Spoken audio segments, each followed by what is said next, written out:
Soyez les bienvenus. Le titre de cette vidéo pourrait vous surprendre, mais si quelqu'un vous demandait quelles sont les doctrines de votre foi, doctrine signifie enseignement, seriez-vous en mesure de répondre correctement?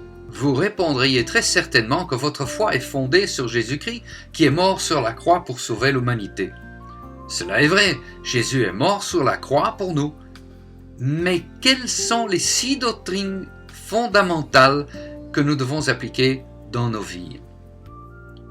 Elles sont énumérées dans l'Épître aux Hébreux, chapitre 6, versets 1 à 3. Elles sont la repentance des œuvres mortes, la foi en Dieu, la doctrine des baptêmes, l'imposition des mains, la résurrection des morts et le jugement éternel. Pour être un vrai disciple de Jésus-Christ, nous devons premièrement se repentir. Cela signifie simplement que nous devons changer notre mental qui se traduit par un changement extérieur de nos actions. Il est des œuvres mortes dans nos vies que la Bible appelle péché dont nous devons nous repentir. Pourquoi? L'Épître aux Romains, chapitre 3, verset 23, nous dit que tous ont péché et sont privés de la gloire de Dieu. 2. La foi en Dieu. Cela fait référence à notre attitude envers Dieu. Nous devons avoir foi en lui parce que, comme il est écrit dans l'Épître aux Hébreux, chapitre 11, verset 6, sans la foi, il est impossible de lui plaire. Car celui qui s'approche de Dieu doit croire qu'il existe et qu'il récompense ceux qui le cherchent. 3. La doctrine des baptêmes. Il y a 4 baptêmes mentionnés dans la Bible. Nous mentionnerons seulement 2. Le baptême chrétien de l'eau.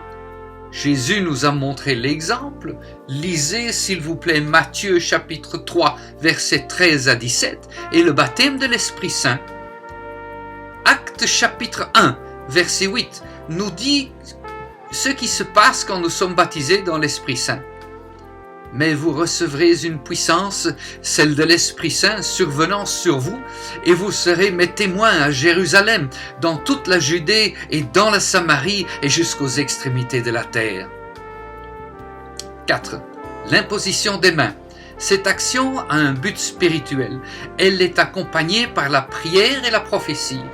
Acte 14, verset 3 nous parle de signes et de prodiges par l'imposition des mains. 5. La résurrection des morts. Les paroles de Jésus sont enregistrées dans l'évangile de Jean, chapitre 11, versets 25 et 26. « Je suis la résurrection et la vie. Celui qui croit en moi vivra quand même il serait mort. Et quiconque vit et croit en moi ne mourra jamais. » Bien que nous devons nous tous mourir un jour, Jésus a promis que nous vivrons. Nous allons donc ressusciter. 6. Le jugement éternel. Il déterminera la destinée éternelle de nos âmes. Le second épître aux Corinthiens, chapitre 5, verset 10, dit qu'il nous faut tous comparaître devant le tribunal de Christ, afin qu'il soit rendu à chacun d'après ce qu'il aura fait dans son corps, soit en bien, soit en mal. Nous devons fonder ces doctrines sur une base solide qui est Jésus-Christ. Nous parlerons de cette fondation dans une prochaine vidéo. À la prochaine fois.